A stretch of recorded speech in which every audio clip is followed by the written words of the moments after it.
Hi, I'm Valerie Crow with Cobb & Douglas Public Health. Welcome to Spotlight on Public Health. Today we are going to talk about the Women, Infant, and Children Nutrition Program, also known as WIC, and then later in the program we will talk a little bit more about our breastfeeding program. My first guest is Rebecca Henson, WIC Breastfeeding Coordinator with Cobb & Douglas Public Health. Rebecca, thank you for joining me today. Thank you, Valerie. Rebecca, tell us what is WIC? Well, WIC is a supplemental nutrition program that's federally funded. It's a health and nutrition program. We provide vouchers for healthy foods, nutrition education, and breastfeeding education. Okay, and what services are provided by WIC? We provide vouchers for healthy foods for pregnant and breastfeeding mothers and children ages up to 1 to 5. This includes fruits and vegetables, cereals, milk, cheese, breads, peanut butter, and infant formula for babies who are formula fed. We're very excited because coming in July, we're going to have low-fat yogurt and whole grain pasta added to our vouchers. Oh, that's great. All right, and you mentioned the WIC approved food list. Where can people find that list? You'll go to our website at www.cobbanddouglaspublichealth.org. Okay, and can you tell me a little bit about some of the objectives of WIC? So the objectives of WIC are to increase entry into care for our prenatals and infants and children, increase our infant breastfeeding and duration rates, also decreasing the number of children who are overweight or obese, and increase nutrition education among participants in our program. All right, and who can be served by WIC? Infants and children age 1 to 5 years of age, pregnant women, breastfeeding mothers up to a year, and postpartum mothers up to 6 months. All right, and can you tell us a little bit about the eligibility requirements? Sure. So WIC is available for low-income pregnant, breastfeeding, and postpartum women, low-income parent or guardian who is the sole provider of children under the age of 5, who are at nutritional risk or below 185% of the poverty level. Okay, and is there a number that people can call that they can maybe see if they qualify? Yes, you can call our phone center at 770-514-2389. Okay, and how long did the participants receive WIC services? Well, prenatal women stay on the program through their entire pregnancy and up to 6 weeks postpartum. And then they would recertify, hopefully as a breastfeeding mother, and they would stay on our program up to a year. If they choose to formula feed their baby, they'll stay up on our program until 6 months. Okay, and then how are appointments made? So appointments are made by calling our phone center, 770-514-2389. All right, and do you have to live in Cobb or Douglas County to visit the WIC clinics that are associated with Cobb and Douglas Public Health? You do not have to live in Cobb and Douglas County. You could work in Cobb and Douglas County and come see us while on your lunch break maybe, but you do not have to live in Cobb or Douglas County. You just have to live in the state of Georgia. Oh, okay. And how many locations are there in Cobb and Douglas counties? So we have 5 locations. Marietta is one of our newer locations. It's adjacent to our county health department there on campus at 1650 County Services Parkway. And then we also have Smyrna, which we have a new location in Smyrna, which is at 3001 South Cobb Drive, and we opened there May 1st. And then we have a new location coming in Ackworth, Kennesaw area, June 1st. The address is 3810 Old Highway 41 in Kennesaw. We also have our Douglasville Clinic and our South Cobb location as well. Okay, great. Now, are any of the clinics open on Saturdays?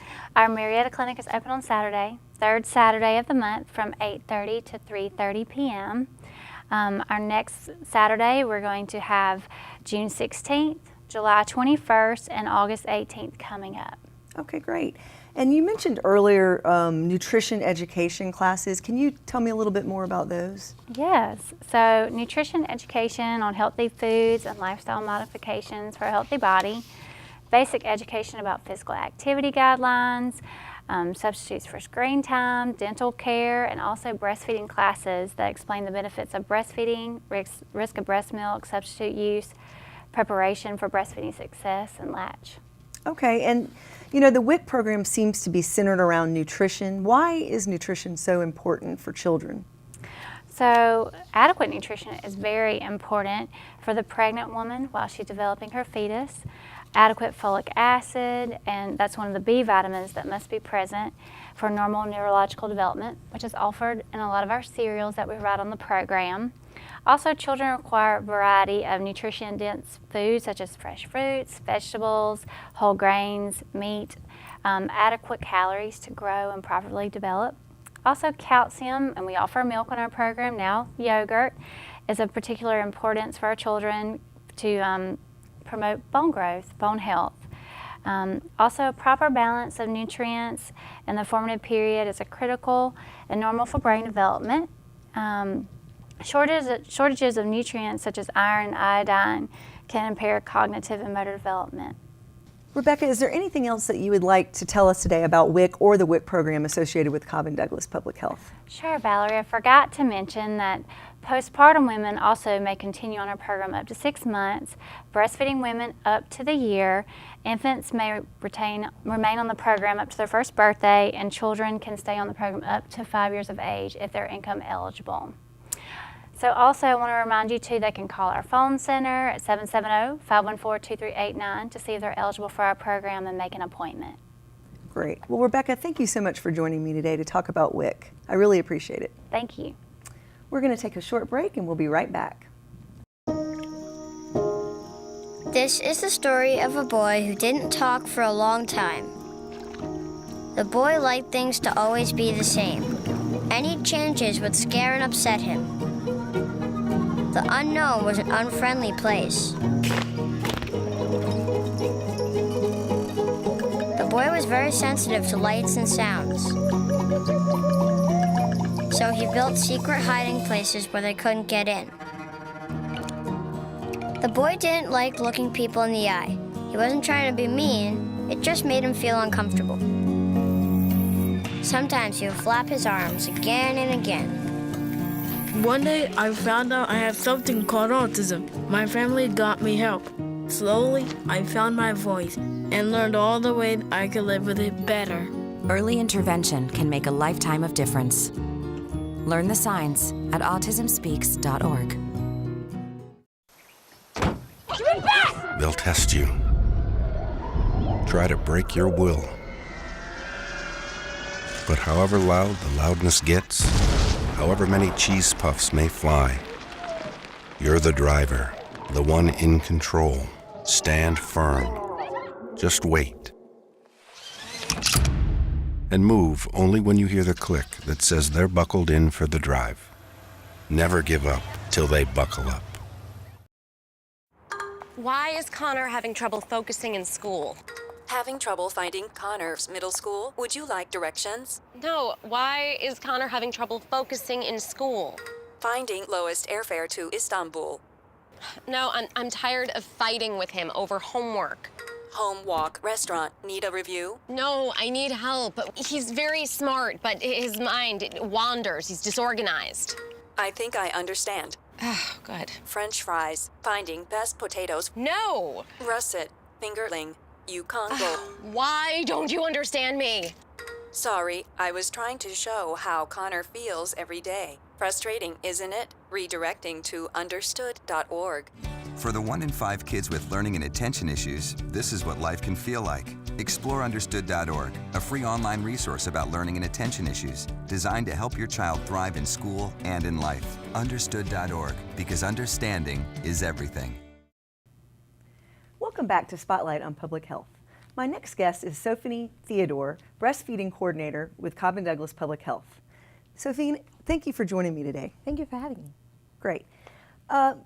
We've talked a little bit about WIC in the prior segment. Can you tell me a little more detail about the breastfeeding services that are offered through WIC? Yes, so we provide one-on-one support for breastfeeding moms that are in the program.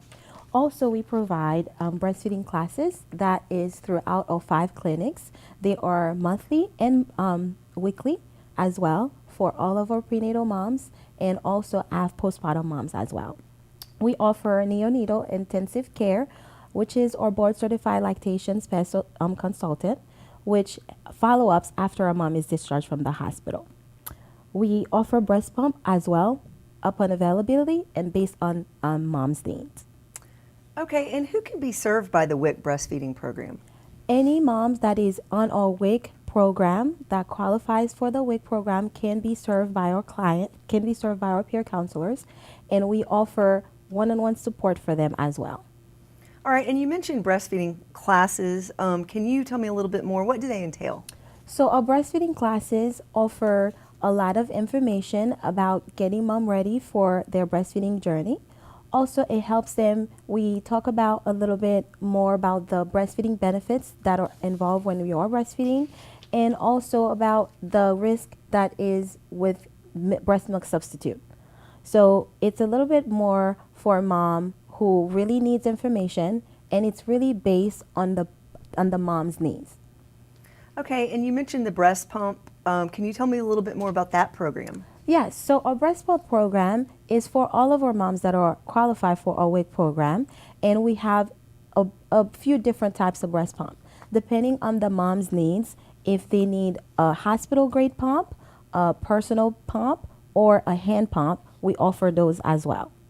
Okay, great. So they can just come in and get it when they're part of the program. Yes, so based on their needs, we have a really good rapport with the hospital. If they are on WIC and they mention that they're on the WIC program, and so we will follow up with them, and based on what they need, they can either get a hospital grade pump, which are really for moms who have NICU babies, who have some kind of separation with their baby that's temporary, and so it would help with that. And it's no charge, it's no cost for them if they are WIC participant. And also we have personal pump that are for mom who are returning to work, who's going to be working 20 hours or more, or who are going back to school. The hands pump are for mom who basically have short-term separation with their babies, where they are home mostly, but they are going to be away from the baby temporarily. So we provide those as well. Oh, great. That's great. All right, and you also mentioned earlier the one-on-one support. What do you mean by that? So the peer counselor program is a great program that allows mom to get individual support, and it's tailored to them. So if a mom comes into the clinic, we can offer either a group setting where they can come to the class in a group, or we can talk to them one-on-one. And we have a little flexibility, so we are there for the time that they can be there. So if they cannot come to a class, which we do offer classes throughout the month and weekly, but if that's not something that they can come to, we do offer a one-on-one where they can sit with our peer counselors. Our peer counselors have over 76 clients that they follow up with monthly, bi-weekly, according to the needs, and they would talk to that mom, and that mom has an opportunity to ask questions based on what she's going through, or what she doesn't know, or what she needs to know. Great. Yeah, that's nice to have the privacy. What makes the peer counselor program different from like a lactation support?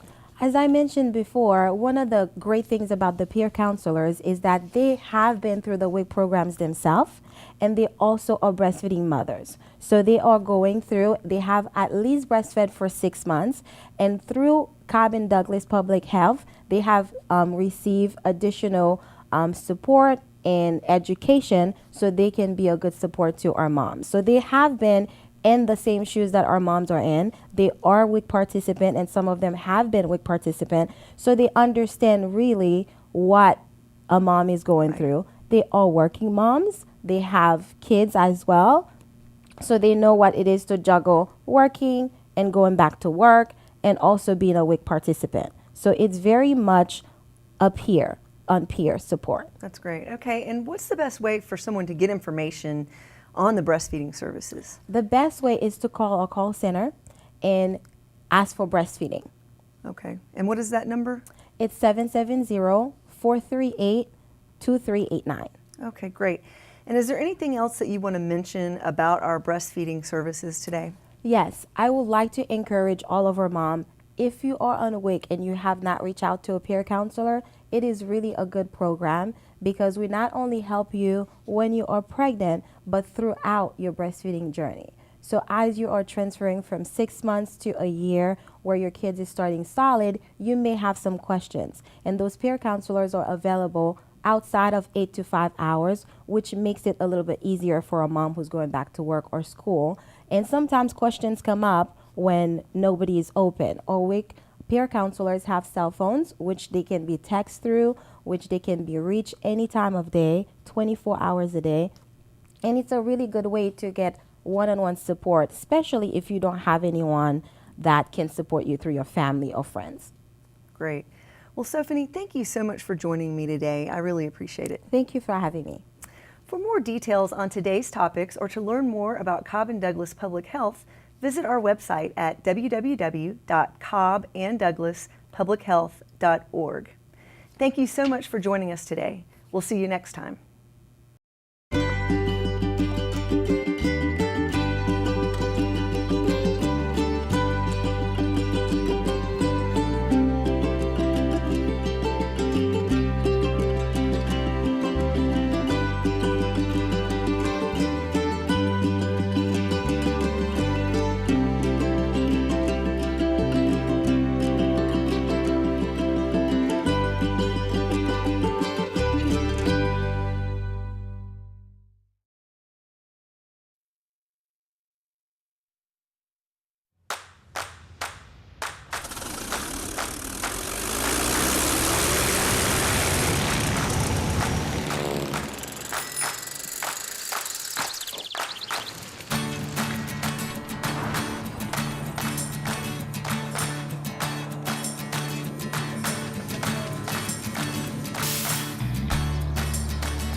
I love being out on the water, whether it's, open ocean racing or it's flat water.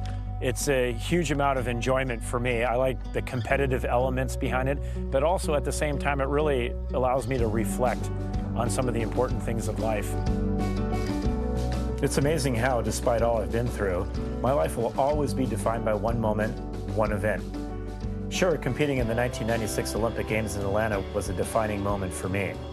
Carrying the American flag and leading my teammates in Sydney to compete again in 2000 was a once-in-a-lifetime experience. And having the opportunity to speak, to teach, and compete since then has been a huge privilege in my life. But all of these experiences lead us back to the fateful day, the day I nearly lost my life in a construction accident. On November 19th, 1986, it was a chilly November morning and a typical workday for me. I was instructed to operate the jackhammer, and I was using this jackhammer for about 15 minutes, and all of a sudden, boom, right there, I ended up hitting 3 unmarked buried high voltage cables. There was such a large amount of electricity that was going through these cables, it actually blasted me out of the hole. I ended up sliding back down into the ditch, and there was the energized jackhammer vertically embedded into the power cables, and my knees essentially got sucked back into the energized jackhammer, and that's when I received my second round of electrical shock. The electricity was just shooting throughout my body, and it was finding all these different weak points. the back of my head, my shoulder blades, and those were some of the exit wounds, along with I had 2 toes that were blown off on my right leg. But most of the damage was to the knee area where it came in contact with the jackhammer for the second time, and I had about 1/3 of the knee compartment that was blown away on both of my knees. I was very fortunate because the firefighters were very close by. My heart had stopped because of the large amount of electricity, and they revived me, and then they ended up transporting me to the hospital. And that's where my mother came, and she can actually see the smoke, which was smoldering from my knee area, and that's when my family knew that I was in a lot of trouble, let alone trying to survive. What can I say about an accident like that? It changed my life. Nobody thought I'd be able to walk again. It took nearly 15 surgeries to rebuild my legs and over 3 years before I was able to take a single step without crutches. It's amazing that by today's standards, a simple call, a bit of paint or colored flags would have made a difference.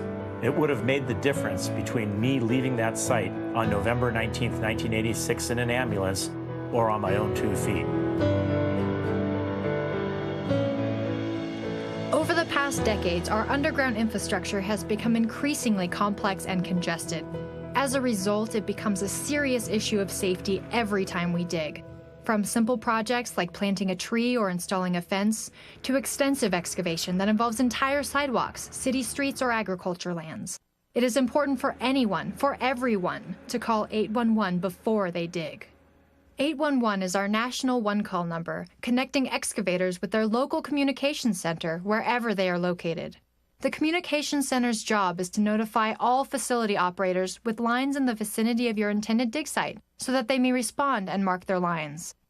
Depending on state law, the free call to 811 should be made at least 2 or 3 business days before digging is set to begin, to provide enough time for the area to be marked. Neglecting this important step and choosing to dig without having underground utilities marked is choosing to put your crew and the public at risk. How are you doing this afternoon? Good. About yourself? Yeah, thanks for coming out. So, what are we looking at here? Looks like we have a lot of high-tech and low-tech equipment here to be able to mark some of these lines. Absolutely. We use paint and flags to mark where the lines are at. We use this utility locator to help us identify where the line's at under the ground. So when somebody calls 811, who calls you to come out to mark? Well, when you call 811, the facility owner gets notified of where you're digging, and they call us and tell us to go out and mark. So these flags actually carry a lot of authority and a lot of power. They essentially mark where the underground lines are, and they can ultimately save lives. Definitely, definitely. Anyone planning to dig must wait the required amount of time to allow all underground utilities to be marked. If markings are disturbed, vandalized, or otherwise worn away in the time between marking and the completion of your project, the Communications Center should again be notified so that your site may be remarked accurately. There are many opportunities during an excavation where safety precautions can and should be taken, because most accidents can be avoided. As a first responder, our primary consideration is always scene safety. And because we want to make sure that we are protecting the victim, and we also want to make sure that we're protecting the public. We can't stress enough the importance of dialing 811 before digging. It's the law. Every excavator has the ability to lead by example, to practice safe digging habits, and remain dedicated to the goal of 0 accidents on your dig site. Hi, Cliff. Hi, Megan. How you doing? I'm good. Looks like you've got a project here. Yeah, we do. So what does an excavator need to know in the event that they do damage to a utility? First thing you need to think is communication. And if should it be a gas line, your first step needs to be to dial 911. And after the authorities have secured the scene, call 811. And for other non-emergency damages, even little things like scrapes, dents, and scratches can cause big issues down the road. So always call 811 and the facility owner. So what is the best tip for an excavator if they're going to go ahead and excavate on a site? Keep in mind those fundamental steps. Call 811 before you dig. Give that locate technician the time to come out and mark underground lines.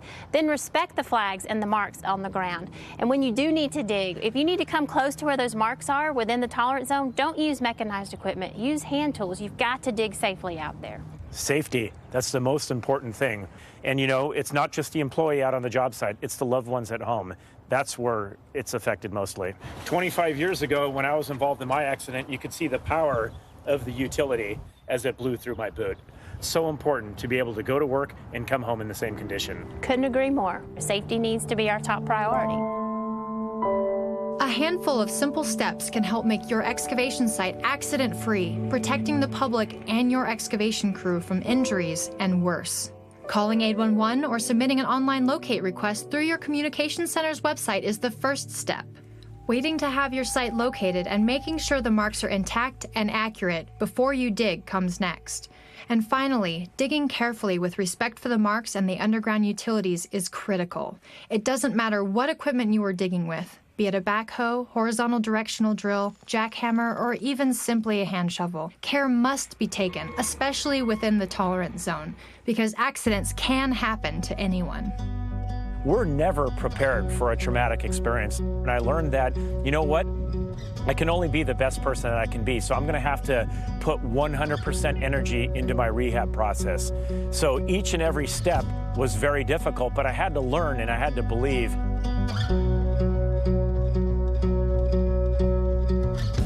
I didn't even know if I was ever going to be able to walk again, and going to being able to have this honor of representing my country 2 times in the Olympic Games and carrying that flag. You know, how does that correlate between the two? It all goes down to belief. You got to believe in yourself. It's that hard work. It's that determination. It's being able to go out there and build on your foundation.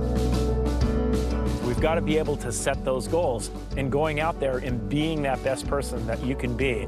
That's how you're going to achieve your goal. And you got to believe in it. You got to have faith. An accident-free dig site is our goal. Dedication to the goal of safe digging is a shared responsibility between the excavator, the locator, the facility operators, and the communication centers that connect them. Worksite incidents are a traumatic experience, not only for the individual or the victim per se, but also for the co-workers and the family. Having a new family member in my life, a beautiful daughter, it really hits home hard. It's just so important to be able to come home in the same condition that you came to work. We never know what we're going to face tomorrow in our lives. Perfect practice makes perfect. It applies like that in sport. You always have to go out there and work on your fundamentals. The same applies when you're out on the work site. Practicing safety, you have to do that every day. You are choosing to be a hero every time you take the steps to have your dig site accurately marked, keeping your crew and the public safe. Because safe digging is often as simple as knowing what's below. Be a hero. Respect the flags. Brought to you by Georgia 811.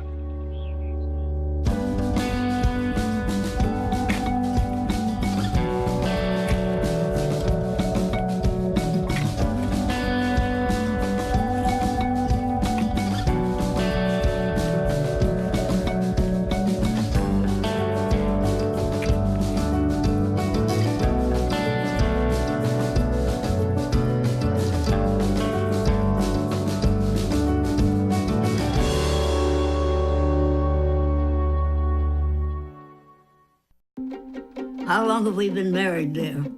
For 76 years. He was kind and generous to me before we married, and he was kind and generous to me all these years that we have been married. We had been looking at a lot of different houses in different places around that area, and when we came by this house, it was green, and I love green. I'm Irish. And so I said, oh, there's our house. I know it. We decided on Meals on Wheels because at my age, I was getting to the point where I couldn't do all the things that I had been able to do. We're the Spans. America, let's do lunch. 1 in 6 seniors faces the threat of hunger, and millions more live in isolation. Drop off a hot meal and say a quick hello. Volunteer by donating your lunch break at americaletsdolunch.org.